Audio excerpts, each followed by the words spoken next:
ඉතින් සුබ දවසක් වේවා මගේ යාළුවෝ සියලු දෙනාට. මං අද ඉන්නේ තොරණක් හදන තැන. ඉතින් අපි තොරන් බැලුවට තොරන් හැදෙන විදිය දැකලා නැහනේ. අපි බලමු. ඉතින් තරුණ කොල්ලේ තමයි වැඩේ කරන්නේ. අපි ගිහිල්ලා බලමු. මේ මල්ලි මේ තොරණ මොකද්ද මේ? මේක හදලා ඉවර වෙච්ච තොරණක්ද? මේ සයි යනවා. අර යනවා කොහෙටද ගෙනියන්නේ? කියන්නේ දිගන. දිගනට. දිගන කියන්නේ නුවරනේ. ඉතින් සංජු මල්ලි මේ තියෙන පෑසර් කොට යන්නේ. මට මේ මේකෙන් වෙන සිද්ධාන්තය පොඩ්ඩක් කියන්න පුළුවන්ද මල්ලි? අයියේ දැන් මොකතර ගාන කලේ ඉඳන් ඔව්. ආරම්භ කාලේ ඉඳන්ම ගොන් දුවන්නේ මේ පෑසර් කොටේ. හරි මල්ලි හරි. ඒ කියන්නේ පෑසර් කොටේ මේක අපි තොරණ ඩිසයින් කරලා ඒ තොරණේ ඕන රටා ටික අපි ෆයිරින් කරලා මේ රටා ඕන ආකාර ඕන විදිහට මේක හදලා අපිට දුවන්න පුළුවන්. හරි හරි. ඒක දැන් අද කාලේ හැටියට තියෙන සම්පූර්ණ සර්කිට් ලංකාවේ ගොඩක් තරම් වල තියෙන සර්කිට්. ඔව්. ඒ කියන්නේ අපිත් දුවනවා. ඔව්. අපි සර්කිට් දුවනවා. ඒ සර්කිට් දුවන අතරතුරේ තමයි මේවත් දුවන්නේ. හරි හරි. මේවා මේ ඒ කියන්නේ මේ අර පෞරාණිකම දේවල් නේද? තොරන් මූලාරම්භයේ මූලාරම්භයෙන් ආවම තමයි මේ කැන්සර් වෙන්නේ. හරි හරි. ඒ කියන්නේ දැන් තොරන් වල මේව දකින්න නැහැ. අඩුයිනේ. අඩුයි.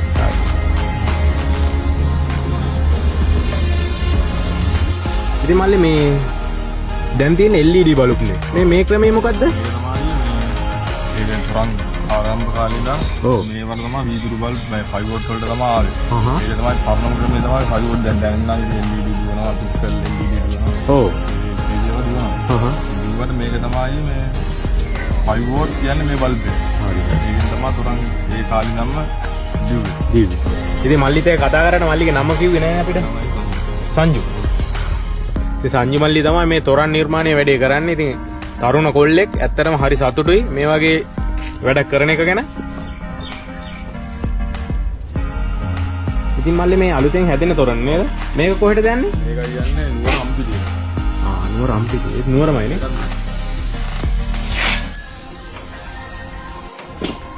මේ තමයි අයියේ මේ අපේ තොරන් දෙකේම ඒ කියන්නේ අලුත් තොරනේ පරණ තොරනේ දෙකේම තොරන් ඇන්දේ අපි මේ මාමා. මේ මාමා තමයි මේ මයිකල් මාමා ලින්දර්.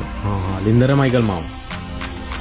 ඉතින් හරි ලස්සනට මේ මයිකල් මාමා චිත්‍ර අඳිනවා.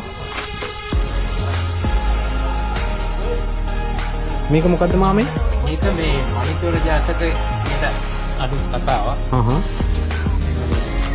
හැදින ඉතිහාසගත කතාවක්.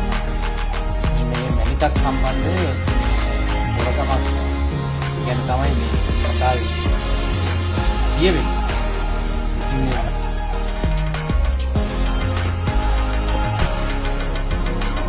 ඉතින් මයිකල් මාමේ මේ චිත්‍ර අඳින්න පටන් අරන් කොච්චර කාලයක් වෙනවද? අවුරුදු 35ක් විතර වගේ වෙනවා. චිත්‍ර වලට අමතර මොනවද කරන්නේ? චිත්‍ර මූර්ති දෙක තමයි කරන්නේ. විහාර කර්මාන්තය තමයි මම ප්‍රධානව කරන්නේ. ඔව්. මම තායිලන්තේ විහාර දෙකක් විතර කරා. ඔව්. ඉතින් මේ මගේ කලා ජීවිතයට අවුරුදු 35ක් විතර වගේ වෙන්න එනවා දැන්. ඉතින් මේ විශේෂයෙන් මේ තොරන් කාලෙට තොරන් අඳිනවා නේද? අඳිනවා.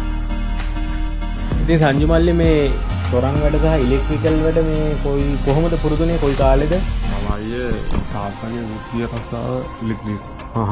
තාත්තා කරන දේවල් බලාගෙන තමයි මේකෙන් තමයි මම තාත්තගෙන් තමයි ගොඩක්ම පුරුදු මම ගුරුවරයා තාත්තා. ඉතින් මල්ලි මේ මොකද කරන්නේ? මේ හීට් එක නේද මේ දවස්වල වහිනවනේ. ඔව්. ඒ ඉන්න මේ හීට් කරලා ප්ලේන්ට් එක ගහනවා. බල්බ් වලට ප්ලේන්ට් එක ගහනවා. බල්බ් එක දාලා තමයි ප්ලේන්ට් එක ගහන්නේ. එහෙමද? ඔව් ඊයනේ. ප්‍රශ්නේ නෑ නේද? ඔබ නෑනේ. ඔව්. ඉතින් අයියේ මේ පුතා ගැන මොකද හිතන්නේ? තරුණ කොල්ලෙක් තනියම මේ තොරන් වැඩ කරනවා, ඉලෙක්ට්‍රිකල් වැඩ කරගෙන යනවා. ඉතින් මොකද හිතන්නේ අයියේ? මේ අපි මේක දැනට අවුරුදු 25ක් විතර නම් කරගෙන යනවා. මම ජර්මන් කාර්මික විද්‍යාලය ඉගෙන ගත්තා. ඔව්. ඉගෙන ඇත්තම ලංකාවේ දැන් ඉන්නවා නම් ඉන්නේ ජර්මන් කාර්මික විද්‍යාලය ඉගෙන ගත්ත කෙනෙක් මම විතරයි කී දෙනෙක් විතර ලංකාවේ ඉන්න කම්පියුටර් ගිහිල්ලා මම මේ ළඟදිත් මේ එක්සෑම් තුනක් ලිව්වා තුනෙන් මම පාස් වෙලා තියෙන මම බලාපොරොත්තු වෙන්නේ. ඇත්තම පුතාලා ඒක හොඳටම කරගෙන යනවා. මේ ඒ ගැන සන්තෝෂයි. මේ අපි තමයි දැනට ලංකාවේ තියෙන මේ සනකිරි කලාවේ මේ සනකිරි වල දුරි ආලෝකය සපයන ගොඩක් අපි අවුරුද්දකට පාරක් තොරන් 3-4ක් කරනවා. මේ තොරන් දෙක තමයි මේ දකින්නේ. ඒක දැන් ඒගොල්ලෝ හොඳටම කරගෙන යනවා. ඒක නේ සන්තෝෂයි. මල්ලි මේ තොරණ මොකද්ද? මේක තමයි මේ අවුරුද්දේ අම්පිටියේ බර්මින්ගම්ට යන්න ඕන. මේ වල ගහපු තරම මේක අර ලොරිය තියෙන එකනේ.